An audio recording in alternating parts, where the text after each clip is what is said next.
No. In the 80s, he was just a rival. Just a rival. It was just competition. Before they became legends of the same action world, Arnold Schwarzenegger and Bruce Willis were caught in a quiet Hollywood rivalry most people never noticed.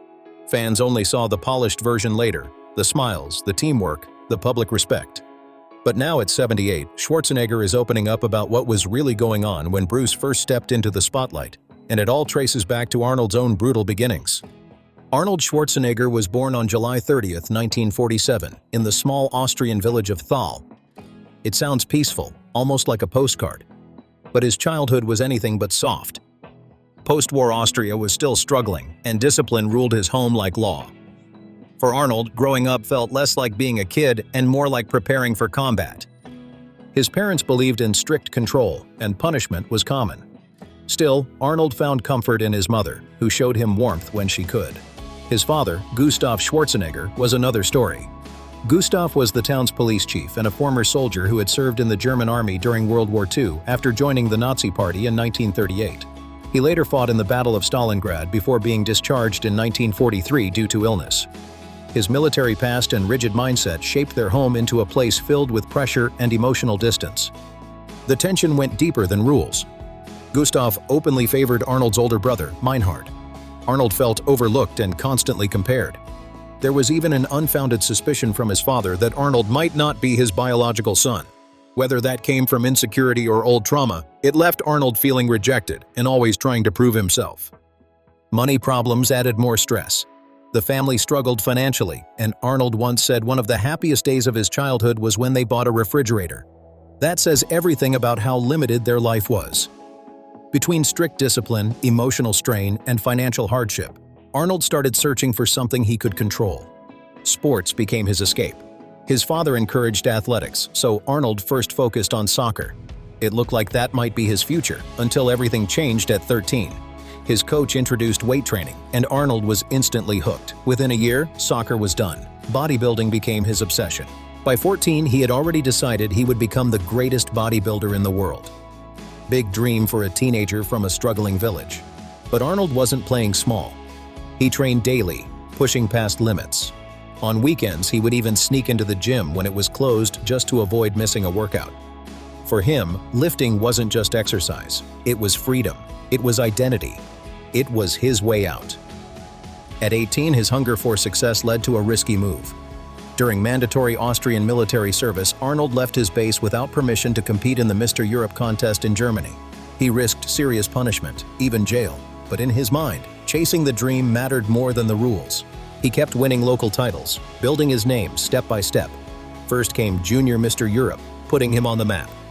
Then, in 1966, at just 19 years old, Arnold boarded a plane for the first time ever. Destination, London. Goal, Mr. Universe. Reality hit hard. He lost to American bodybuilder Chester Yorkton, who had more experience. The defeat stung, but that loss changed everything. Judge Wag Bennett saw something special in Arnold and offered to coach him. Knowing Arnold had little money, Bennett let him stay at his crowded home above the gym. It wasn't fancy. Arnold barely spoke English, but he grabbed that chance without hesitation. Living in England leveled him up. Better training, new culture, and most importantly, he met his idol, Reg Park. Park became a mentor and powerful influence, helping Arnold sharpen his skills and mindset. With expert guidance and unstoppable drive, Arnold transformed fast. Then came 1967. Just 1 year after losing, Arnold shocked the bodybuilding world. At 20 years old, he became the youngest Mr. Universe champion in history. The kid who once felt ignored and doubted was now standing on top of the world. His extreme discipline and willingness to sacrifice everything had paid off in a major way. But success brought new challenges. Fame grew, confidence exploded, attention followed. And for a man who mastered muscles and competition, relationships were a whole different game. In 1969, Arnold entered his first serious relationship with Barbara Baker, an English teacher who became important in his life. At first, he seemed almost perfect, driven, focused, unstoppable. But behind that rising star energy, deeper struggles were still there, shaped by the pressure, rejection, and hunger that built him from the start. Arnold came into the relationship bold, adventurous, and full of energy. Fresh off his Mr. Universe win, he carried himself like a man who knew he was headed for something huge. That confidence pulled Barbara in fast. He looked unstoppable. But as time passed, she started seeing another layer. A man guarded by emotional walls and laser-focused on success, leaving little space for softness or deep connection. Then, life hit hard. In 1971, Arnold's older brother, Meinhard, died in a car accident after driving intoxicated. The news shook him deeply. Their bond had never been close, mostly because their father openly favored Meinhard, creating tension between the brothers. Still, loss is loss, and it cut deep. When Meinhard died in Austria, Arnold made the painful decision not to return home for the funeral. His broken relationship with his father played a major role in that choice. Instead, he mourned from a distance. In the years that followed, he rarely spoke about his brother. The silence said a lot. It felt like grief mixed with old wounds he never fully healed.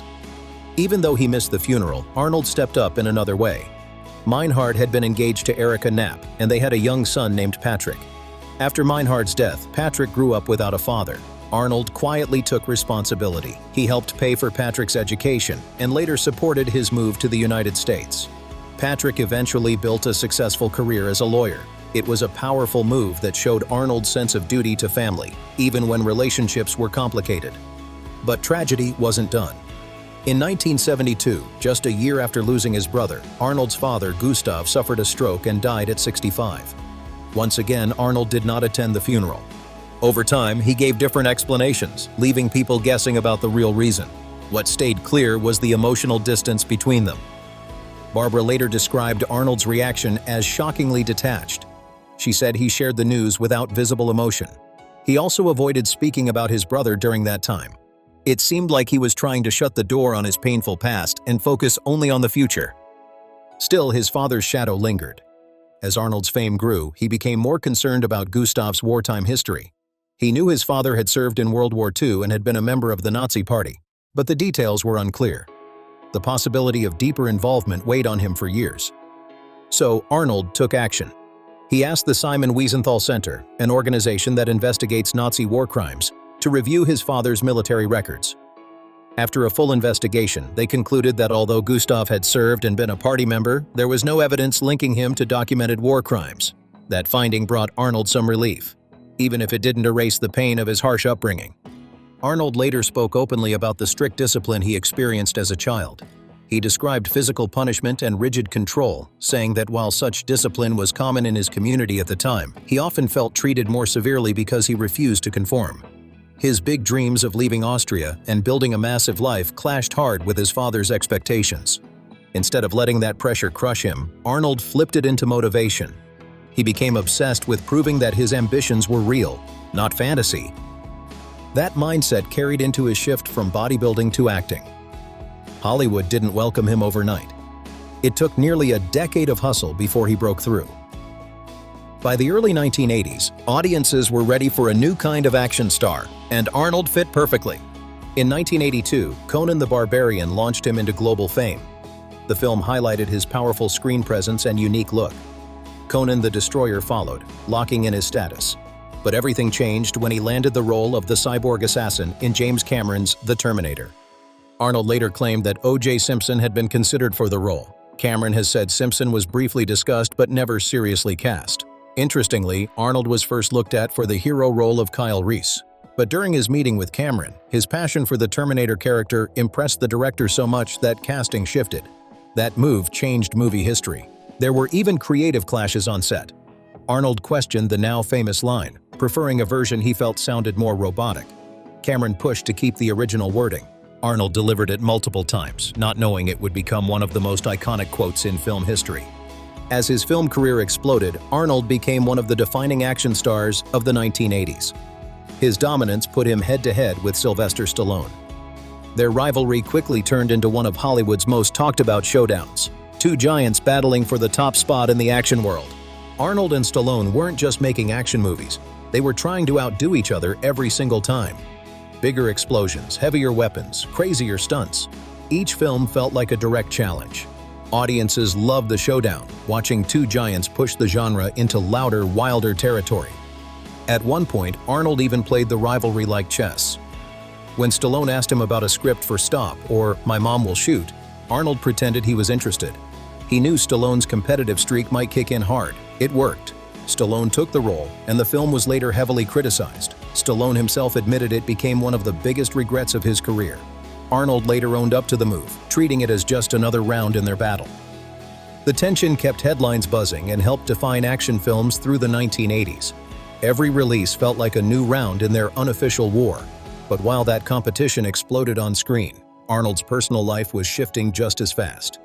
After The Terminator turned him into a global icon, Arnold stepped into a new chapter. His relationship with Maria Shriver would eventually lead to marriage, connecting him to one of America's most powerful political families. That link quietly opened doors no one expected. Arnold had always lived by one rule: aim higher than anyone thinks possible, and don't back down. By the early 2000s, he had conquered bodybuilding and Hollywood, but he was preparing for something even bigger. In 2003, during an appearance on The Tonight Show with Jay Leno, Arnold shocked the country. On live television, he announced he was running for governor of California. What started as a late-night interview instantly became a historic political moment. The timing was wild. California voters had launched a recall effort against Governor Gray Davis, triggering the state's first gubernatorial recall election in more than 80 years. The ballot exploded with 135 candidates: politicians, business leaders, celebrities. It looked chaotic. When Arnold jumped in, reactions were mixed. Some were curious, others mocked the idea. Critics questioned whether a movie star with a strong Austrian accent could manage one of the world's largest economies. But people had doubted him before, and he kept proving them wrong. His campaign broke the usual political rules. He had never held public office. He only participated in one major debate. Instead of traditional tactics, he leaned on name recognition, charisma, and his ability to connect with huge crowds. Media coverage followed him everywhere, giving him constant visibility. When the votes were counted, Gray Davis was removed from office.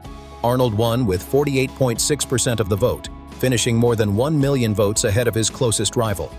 Just like that, the Terminator became the Governator. But victory came with heavy scrutiny.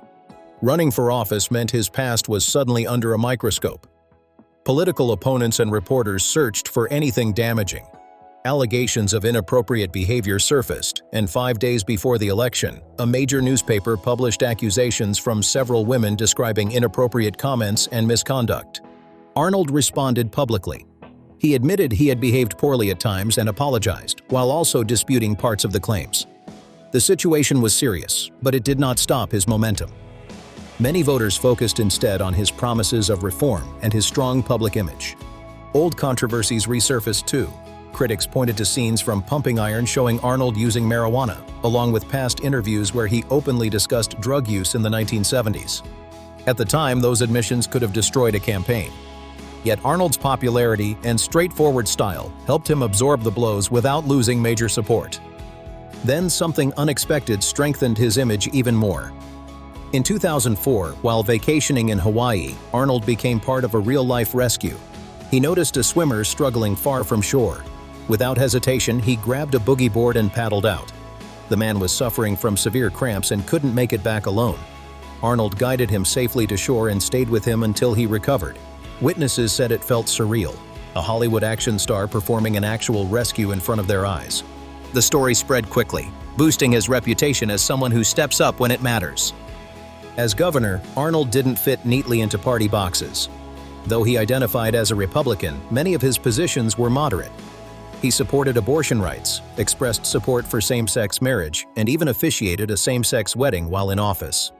His approach mixed fiscal conservatism with socially liberal views, appealing to a broad group of voters. Many critics predicted his political career would be short, claiming it was powered only by celebrity. Once again, Arnold proved doubters wrong. In 2006, he won re-election with nearly 60% of the vote, a clear message that he was more than just a movie star playing politician. From action hero to governor, Arnold kept doing the same thing he'd done his entire life, aiming higher than anyone expected and refusing to back down. Winning re-election as a Republican in heavily Democratic California was no small feat. Many compared Arnold to Ronald Reagan, another actor who successfully moved into politics. Arnold even refused the governor's $175,000 yearly salary, saying he didn't need it after earning millions in Hollywood and preferred to save taxpayer money. That move, along with his moderate policies and public hero image, kept his approval strong, but his final hours in office sparked outrage. Just before leaving, Arnold commuted the 16-year prison sentence of Esteban Núñez, convicted of involuntary manslaughter, reducing it to 7 years. The backlash was instant. Núñez was the son of Fabian Núñez, a powerful political ally of Arnold's. Critics called it favoritism. The victim's family, relatives of Luis Santos, were devastated. They found out through a reporter, not officials. They filed a lawsuit, calling it an abuse of power. A judge criticized the decision as deeply troubling, but ruled the governor had full legal authority. Esteban was later released. The controversy became a dark mark on Arnold's record. Yet, an even bigger scandal was coming. In 2011, Arnold and Maria Shriver announced the end of their 25-year marriage. Days later, the truth exploded. Arnold had fathered a child years earlier with the family's housekeeper, Mildred Baena. The revelation shocked the world. As Baena's son Joseph grew older, his resemblance to Arnold became impossible to ignore. Maria eventually confronted Baena and uncovered the truth. Arnold later said he confessed after leaving office, but reports showed Maria had already discovered it. The betrayal shattered their marriage. The timeline made it even more painful. Baena was pregnant at the same time Maria was expecting their fourth child.